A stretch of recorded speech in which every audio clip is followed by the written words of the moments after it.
Iago has told us why he hates Othello. Now he turns the fury towards the man who got his job. And in doing so, he doesn't just insult Michael Cassio.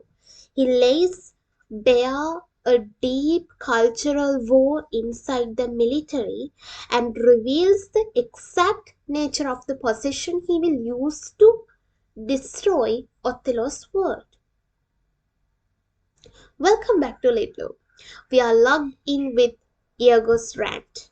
Having established it by his own price, he now devalues his rival.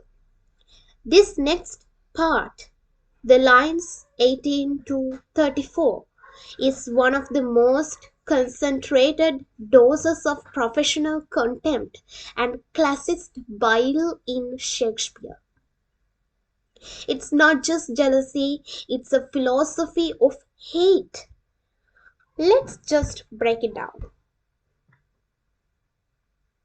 Now, before we hear a word, we need to understand the target of Iago. It's Michael Cassio, who is now the lieutenant of Othello. He is, by all accounts, except Iago's, a capable, handsome, well-educated Florentine gentleman. He represents a new kind of officer, the theoretician, and for Iago, he is just a old school combat veteran that makes him the ultimate fraud. Now, let's see line by line. Here, Iago begins with dripping sarcasm, answering his own question, and what was he? Now, can you guess who is he here? I have already told you about a character named Michael Cassio. So he's the he meant to be here, okay? So this is what rhetorical question. He asks it from himself and answer it from himself, right? Forsooth, a great arithmetician. Now here forsooth means actually, right? He asks who was he actually, and he answers, right? So forsooth is that mocking, folks respectful word, right? And then we move to a great arithmetician. And this word arithmetician is the first and defined insult for Cassio. Not a strategist, but a calculator. A bean counter. Iago reduces Cassio's intellect to dry, practical math logistics, implying he has no soul of war. This is his argument, right? But of course, we as readers should be open-minded. This also defines Iago's character, but also about Cassio's character. Even though he is not suitable to be the lieutenant according to Iago's perspective, still he is a great arithmetician. So in the sense, it implicits that Cassio is an educated, clever and a wise person. Right? Even though Iago may use it for mocking, still he is an educated person. We should be open-minded enough to see it. Okay, let's move on. One Michael Cassio, a Florentine. Okay, he spits out the name and the origin of Michael Cassio right in here. And also he says a Florentine. Florence was famed for banking, commerce and art, not in the popular soldierly weave for marital prowess. This is a classist and a regional dig. He is an outsider, a financier and not a warrior. That's where his argument is assented. So he highlights that Cassio is an outsider, but still he got the position that was bat for the three great gentlemen for Iago. That is what we call as professional jealousy, which is a theme, right? Let's move on. A fellow almost damned in a fair wife, a person who is unconsciously, right? Fair wife, love very much. This is a fascinating gossipy jab. This gossipy jab, it means Cassio is almost damned by having a beautiful wife. That is the simple meaning. Scholars debate if Cassio is actually married, but Iago's point is very clear here. Cassio is a ladies' man, preoccupied with domesticity and appearances, not the brutal fellowship of soldiers. It is the first hint of the womanizing charge Iago will later weaponize. Okay. Now, Iago goes for the jugular, Cassio's lack of experience. Now, this is like court play, don't you think so? He brings out the evidences one by one and proves why he hates Othello and now Cassio. That never set a squadron in the field. Squadron means that he is not married, right, in the field. Now what he says is, know the division of battle knows. He don't know about even the battlefield more than a spinster. Again, the word spinster means maiden, an unmarried woman, right? Okay, so that's what he means. The scorn is palpable. He's never commanded troops, right? He don't know the battle. His knowledge of battle formations is no better than a spinster, an old unmarried woman at home. That's how this connects, right? The idea is connected. A spinster is an old unmarried woman, but Iago says this, Cassio don't know nothing about the battlefield, right? It's even he is not much worth than an unmarried woman at home. It's the ultimate emasculating insult from a warrior culture. Okay, unless the bookish theory, wherein the touched consuls can propose, as masterly as he, mere prattle without practice. Now here, Iago also says that unless the bookish theory, without the book knowledge, right, the literacy of him in education, he's a financier, isn't it? Wherein the touched consuls, touched means it's a uniform of counselors, politicians. I will put an image on the screen. Can propose as masterly as he. I forgot to tell you that word spinster is a metaphor, right? It's a metaphor. You can note it down. And let's move on. What here?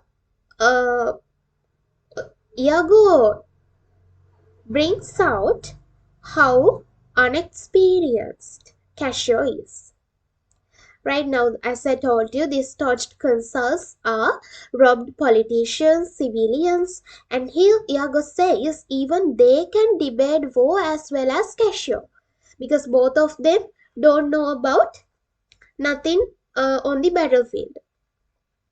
That's why he says mere prattle without practice. This is an idiom, which means that experience over theory, blood over ink. This is the core of Iago's creed. Experience over theory, blood over ink. To him, Cassio's knowledge is empty talk, a parlor trick, because he only the boastful words, but there's no practical implementation of his skills in front of Iago. And here comes the bitter conclusion. In all, is all his soldiership, but he, sir, had the election. Now this is the conclusion, the bitter conclusion. Now here, by this line, Iago sums it up. Cassio's entire military skill is hot air, but he, sir, got the job. Now he has already brought out that he is not a person who is suitable for warfare. But still, now here he says he got the job. Now the word election stings. It wasn't a fair fight, it was a choice, and Othello chose wrong. That's where his hatred dies, right? It was happened to be an election, right? But Othello did something else with his own decision. And then, now Iago contrasts this with his own unimpeachable resume. And I, of whom his eyes had seen the proof. Now here, his means who? Othello. At Rhodes, at Cyprus, and on other grounds, Christian and heathen. This is powerful, right? Othello himself has seen my proof with his own eyes, says Iago. He lists legendary battlefields. Christian, heathen.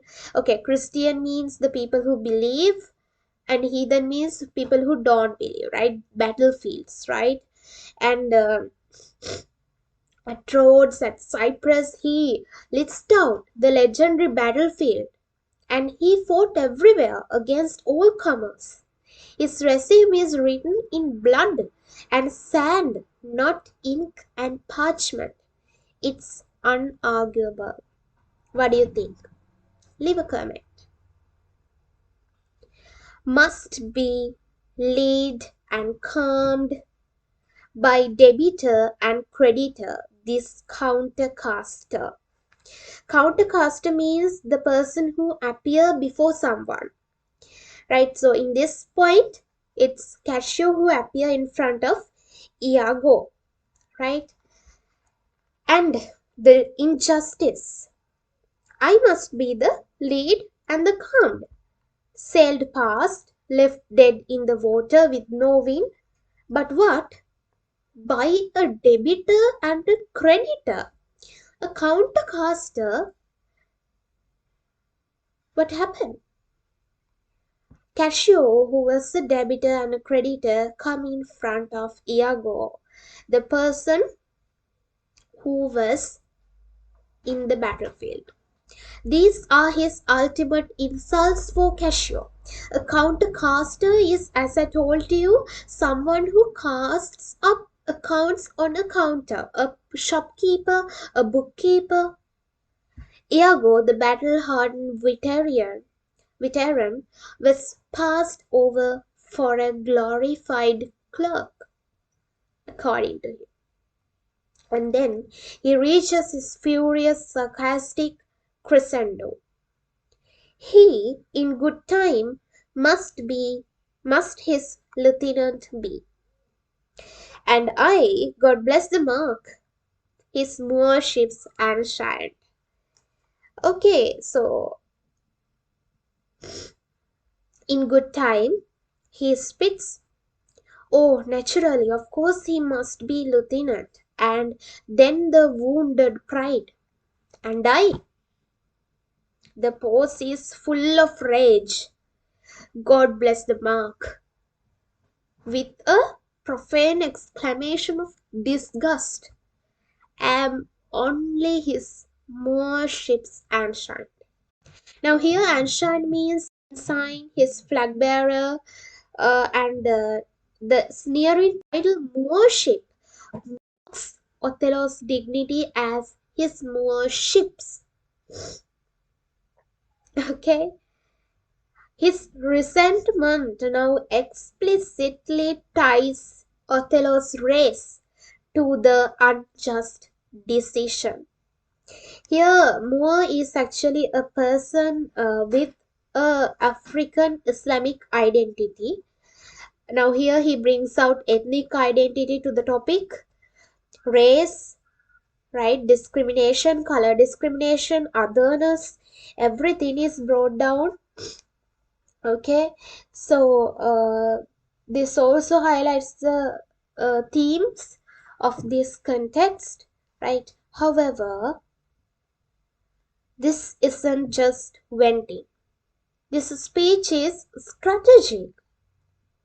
It creates Cassio's character for the audience, right? We have already discussed about that. Before we meet him, we see him through Iago's envy. Even though I explained the positive side to you, as we happen to be the readers, we should be open-minded. Still, for the reader, if not explained, it's the Iago's envy that describes the character of Cassio. We primed to notice his smooth manners, his education, his way of words, his way with words, all things Iago has framed as weaknesses. Next, it revealed Iago's tools. The primary weapons are contempt and redefinition. He reframes Cassio's strengths, which were education, theory, diplomacy, as fatal flaws. Prattle, spitsterly ignorance, shopkeeping, etc. This is exactly what he will do to Desdemona's virtue. Redefine it as deceit. It establishes the bait. Iago's plan will require Othello to believe Desdemona could be unfaithful. By first establishing Cassio as a handsome, smooth-talking theoretician and ladies' man, Iago is preparing the bait. He is making eventual lie plausible. At last, it deepens the motive. This is more than jealousy. It is a cultural rage. It is shown very clearly at the last line. Even he mentions that Cassio is a Florentine. Iago sees himself as the last true soldier betrayed by a new world of political appointments and theoretical warfare. His vengeance will be against that entire order. So, now we have the full picture of the injustice. Othello, the proud tyrant, Cassio, the fraudulent clerk.